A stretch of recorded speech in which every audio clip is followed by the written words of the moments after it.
27 मार्च 2021 एक कुदरती मादा मेरी तवज्जो का मरकज़ बना, जिसके तुफ़ैल से बेपनाह मरीज़ शिफायाब हो चुके हैं और अभी तक ये सिलसिला शिफा जारी है।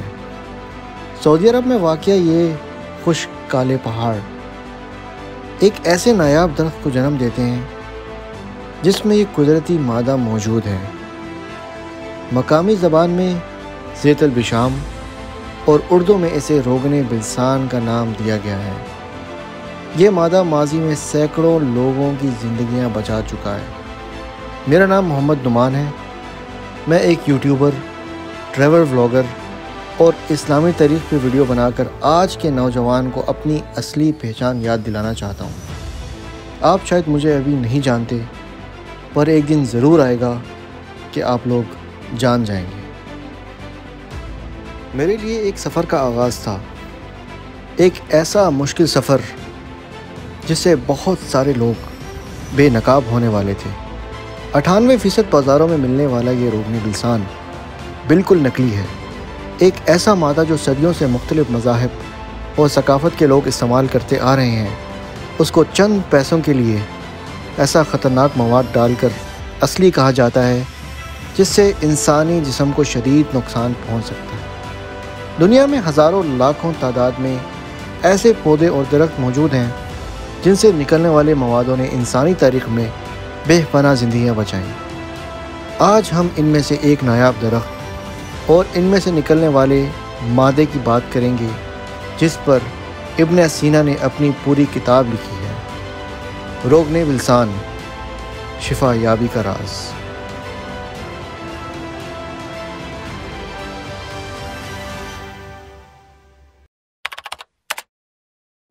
जद्दा सऊदी अरब का वो शहर है जहाँ मेरी विलादत हुई। बचपन के 5 साल मदीना अल मुनव्वरा की गलियों में चलते फिरते, भागते और मस्जिद अल नबवी में खेलते हुए गुज़रे, और बाकी का बचपन मक्का अल मुकरमा में मस्जिद अल हरम को वसी होते हुए देखा। इन दिनों मैंने एक बेशुमार ज़ायरीन जो कि दुनिया के मुख्तलिफ़ ममालिक से आते हैं हज और उम्रे की अदायगी करने के लिए, उन्हें एक अजीब व गरीब किस्म की तलाश में देखा है। वो तलाश असली रोगने बिलसान को हासिल करने की थी।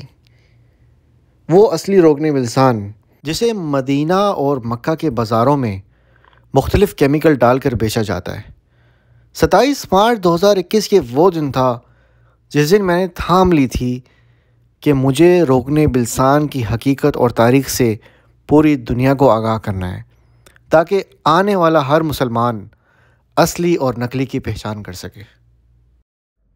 नुमान, आपने जो ये डॉक्यूमेंट्री बनाई है यूट्यूब पे रोगन बिलसान के ऊपर, मेरे लिहाज से आप पहले यूट्यूबर होंगे जो इस टॉपिक पे इतनी डिटेल डॉक्यूमेंट्री बना रहे हैं, तो आपका क्या ख्याल है इस बारे में? जी बिल्कुल, फॉर्चुनेटली मैं पहला यूट्यूबर हूँ जिसने डॉक्यूमेंट्री बनाई है रोगन बिलसान के ऊपर। ये एक्चुअली मेरा एक पैशन है और हम लोग इसको जो है वो बचपन से यूज़ करते हुए आ रहे हैं। मेरे वालिद साहब यूज़ करते थे, और सबसे बड़ी बात ये है कि ये सऊदी अरेबिया में है और हम लोग सऊदी अरेबिया में रहते हैं, और इसके फ़वाइद बहुत ज़्यादा हैं और डिमांड बहुत है, कंटेंट की डिमांड बहुत ज़्यादा है। तो जिसकी वजह से मुझे फ़ख्र होता है कि मैं जो है वो सबसे पहला यूट्यूबर हूँ, व्लॉगर हूँ जिसने रोगन बिलसान के ऊपर इतनी डिटेल में डॉक्यूमेंट्री बनाई है। हमारे काफ़ी व्यूवर्स को इस बारे में नहीं पता या डिटेल नहीं मालूम इसकी कि रोगन बिलसान एक्चुअली है क्या, तो क्या आप बता सकते हैं इसकी ब्रीफ हिस्ट्री कि ये बेसिकली है क्या और इसके क्या फ़वाइद हैं? अच्छा, सबसे पहले मैं रोगन बिलसान के बारे में बताना चाहूँगा कि ये एक्चुअली है क्या। देखिए, रोगन बिलसान एक्चुअली एक गम है, एक ऐसा मादा है जो कि एक मखसूस दरख्त के अंदर से निकलता है, दरख्त की लकड़ी के अंदर से, उसकी ब्रांचेस के अंदर से निकलता है। और ये दरख्त जो है ये स्पेसिफ़िकली, हम जब रोगन बिलसान की बात करते हैं तो ये दरख्त स्पेसिफ़िकली मक्का और मदीना के दरमियान का जो रास्ता है, जो वादियाँ आती हैं, वहाँ पे पाया जाता है, और सबसे बेस्ट क्वालिटी का पाया जाता है बदर में। मदीना से बदर के दरमियान का इलाका है, वहाँ पे भी उगता है, और सबसे बेस्ट क्वालिटी का जो ये ऑयल बलसम रोगन बिलसान, जिसे उर्दू में कहा जाता है, कि निकलता है बदर के सराउंडिंग एरिया से, जो कि मैं पुरानी वीडियोस में भी बता चुका हूँ आपको। तो अब बात करते हैं कि ये है क्या, ये दरख्त है क्या। ये बेसिकली एक बहुत बड़ी दरख्तों की फैमिली है, एक बहुत बड़ा ग्रुप है जिसे बलसम ट्री कहते हैं। अब बलसम ट्री दुनिया में हर जगह पे हैं, बलसम ट्री आपको साउथ अफ्रीका में भी मिलेगा, साउथ अमेरिका में भी मिलेगा, साउथ एशिया में भी मिलेगा, नॉर्थ अमेरिका में भी मिलेगा, ऑलमोस्ट पूरी दुनिया में है। और इन सब में से एक गम निकलती है जिसे लातीनी ज़ुबान में कहा गया था बलसमम, और इंग्लिश में इसे जो है वो गम कहा जाता है, क्योंकि इसके अंदर से जो जो मादा निकलता है उसे गम कहते हैं इंग्लिश में, और अरबी में इसे जो है वो बिशाम कहते हैं, और उर्दू में हम जो है इसको बिलिसान कहते हैं। तो ये इसकी एक आप कह लें कि डेफिनेशन है। और ये जगह जगह पे बहुत बड़ी फैमिली है, इसके अंदर बहुत सारे आते हैं। अक्सर आपने देखा होगा कि बाम ऑफ पीरू कहते हैं। बाम जो है वो टाइगर बाम आता है जो कि मसल्स वगैरह पे आप लगाते हैं, आपको जब दर्द वगैरह होता है, तो वो भी एक किस्म का बलसम ट्री है जहाँ जिससे वो एक्सट्रैक्ट करके एक बाम बनाते हैं। बाम बेसिकली आपको जो आपके जिस्मों में दर्द होता है उसको रिलीफ देता है। और मुख्तलिफ जो है वो बलसम ट्रीज़ हैं पूरी दुनिया में, उसमें से बहुत सारी दवाइयाँ बनाई जाती हैं। मोस्टली जो पेन रिलीफिंग जो आपकी ट्यूब्स होती हैं, जो जेल्स होती हैं, जो बाम्स होते हैं, वो उसमें इस्तेमाल किया जाता है। अब हम आते हैं ये रोगन बिलिसान के ऊपर। तो ये स्पेसिफिकली जो एक दरख्त है इसकी भी एक बहुत बड़ी फैमिली है जिसमें से रोगन बिलिसान निकलता है। ये इस फैमिली को एक साइंटिफिक नेम दिया गया है, उसको कहते हैं कॉमीफोरा जिलैंडिसिस। ठीक है, ये नाम कैसे आया है? ये नाम जो आखिर में आप जिलादेंसिस जो आप देख रहे हैं साइंटिफिक नेम, ये बेसिकली एक अरबी में एक जगह को कहा जाता है जो कि जगह इजिप्ट और जॉर्डन के दरमियान एक इलाका है जिसे अरबी में जिलाद कहते हैं। तो ये कहानी सारी उस इलाके से स्टार्ट हुई थी, जिलाद से। लोग उसमें उस टाइम पे इसको जो है वो बाम ऑफ जिलाद कहते थे। तो ये जिलाद जो है यहाँ पे इस नस्ल के दरख्त पाए जाते हैं कि हिस्ट्री अगर दौड़ाई जाए आज से 6 से 7 हज़ार साल पहले की बात बता रहा हूँ। तो जो इजिप्शियन जो एक मसरी एक सिविलाइजेशन रही है, इजिप्शियन सिविलाइजेशन बहुत पुरानी है, वो हो गए, और यहूदी हो गए, ईसाई हो गए, ये उस टाइम पे इन्होंने ही इस चीज़ को डिस्कवर किया था। अब ये कहना मुश्किल है कि किसने पहले डिस्कवर किया, क्योंकि इसी आप दौरान अगर 5 से 6 हज़ार साल की अगर आप हिस्ट्री दोहराएं तो ये जिलाद के इलाके में ये जो दरख्त था इससे निकलने वाला ये जो एक मादा है, जिसे आप इंग्लिश में तो बाम ऑफ जिलाद भी कहते हैं, आप विकीपीडिया भी इसको सर्च कर सकते हैं, इसको कहते हैं बाम ऑफ जिलाद। तो इसको आइडेंटिफाई किया था, और यहूदी मज़हब में इसकी जो लिंक्स हैं, जो इसको लिंक किया जाता है, वो उनकी किताब से लिंक किया जाता है। जो उनकी किताब थी, जो वो समझते थे कि अल्लाह ताला की तरफ से जो उनके ऊपर किताब नाजिल की थी, उनकी अप्रोच के हिसाब से वो इसको उस किताब में लिंक करते थे।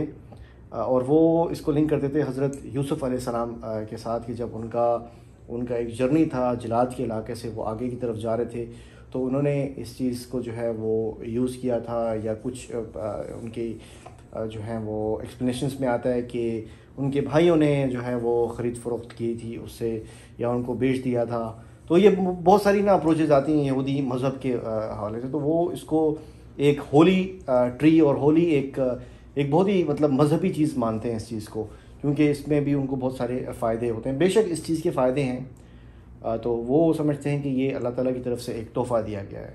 अब बात करें हम ईसाइयों की, तो ईसाई जो हैं वो भी इसको बहुत ज़्यादा मानते हैं इस चीज़ को। खैर उनके मज़हब में नहीं है ये चीज़, लेकिन वो इस चीज़ को बहुत ज़्यादा मानते हैं क्योंकि बहुत ज़्यादा मुफीद है ये। तो वो उनका जो कॉन्सेप्ट है वो ये कि वो जैतून के तेल के अंदर मिला के इसको एज आप कह लें कि पेन रिलीफर, मतलब जो आपकी दर्द को कम करने वाला एक मवाद होता है जो कि रोगन बिलिसान में है, उससे यूज़ किया जाता है। और वो इन्फेक्शन अगर किसी को हो जाता है तो वो यूज़ करते थे।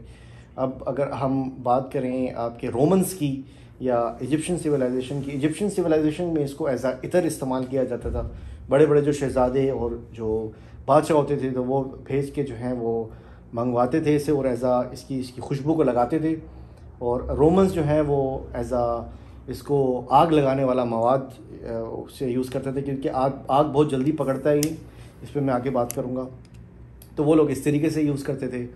और बाकी जो आपके अरब्स हैं, जिस तरह मैं बात करूँगा इब्न सीना की, तो इब्न सीना ने बहुत ज़्यादा रिसर्च किया इसके ऊपर, और उन्हीं ने ही इस चीज़ को जो है वो आगे लेकर गए हैं और इसके फ़वाद के बारे में बताया, मुख्तलिफ बीमारियों का इलाज। तो अब मैंने आपको जो बात की है ना, ये बात की है मैंने बाम ऑफ जिलाद है। ये जो जिलाद के इलाके में, जो जॉर्डन, इजिप्ट, इसराइल के इलाके में ये जो दरख्त पाए जाते हैं। अब बात करते हैं अब इनका जो इसी नस्ल का जो दरख्त है वो जो मक्का से मदीना के दरमियान है उससे निकलता है रोगन बिलिसान। अब इसे इंग्लिश में कहते हैं बाम ऑफ मक्का, इसे इंग्लिश में कहा जाता है बाम ऑफ मक्का। और इसके ऊपर, इस बाम के ऊपर इब्न सीना की रिसर्च थी। तो ये इस नस्ल के, मैंने आपको बताया कि ओमान में भी पाए जाते हैं, सूडान में भी पाए जाते हैं, सोमालिया में भी पाए जाते हैं, Saudi Arabia, Israel, Jordan, Syria और इजिप्ट। तो ये सारा इसका जो है एक बैकग्राउंड है हिस्टोरिकल। हमारा जो रोगन बिलिसान है जिसकी हम बात करते हैं वो स्पेशली मदीना बदर के इलाके में, मदीना से मक्का के दरमियान जो वादियाँ आती हैं वहाँ पे पाया जाता है। और सबसे जो बेस्ट है वो आपका बदर से निकलता है। दोपहर के 12:30 बजे का टाइम है और मैं एक ऐसी वादी जा रहा हूँ जो कि मदीना से 50 किलोमीटर और बदर से 40 किलोमीटर के फासले पे है। कहा जाता है कि इस वादी के पहाड़ों पे रोगन बिलसान के दरख्त मौजूद हैं और उनमें से निकलने वाला रोगन बिलसान दुनिया का बेस्ट प्रीमियम क्वालिटी का है। क्या मुश्किलात का सामना करना पड़ता है, इस तक पहुँचा कैसे जाता है और किस तरीके से इसको निकाला जाता है, ये आप कुछ लम्हात के बाद देखेंगे। मकसद एक ही है कि आप लोगों को उस हकीकत से आगाह करना और ये दिखाना कि एक असली रोगन बिलसान को निकालने के लिए कितनी मेहनत लगती है और किस कदर ऊंचाइयों पे इसके दरख्त मौजूद होते हैं। बाज़ारों में और दुकानों में जो हम रोगन बिलसान देख रहे हैं आजकल, जो कि बहुत ही कम पैसों में मिल रहा है, वो असली हो ही नहीं सकता, क्योंकि एक असली रोगन बिलसान को निकालने के लिए 2 ml बॉटल के लिए सिर्फ आपको आधे घंटे से 1 घंटा लग जाता है। तो मुमकिन ही नहीं है कि इतनी मेहनत के बाद कोई इसे 20, 50, 80, 100 रियाल में बेचेगा। 4x4 गाड़ी है और ये लेके जाएगी हमें, क्योंकि आगे थोड़ा सा ऑफ रोड है तो हमारी गाड़ी जाएगी नहीं। तो उसके बाद जो है फिर आपको वहाँ जाके दिखाएंगे कि किस तरीके से निकलता है और कहाँ है इसके दरख्त वगैरह। हाँ हबीबी,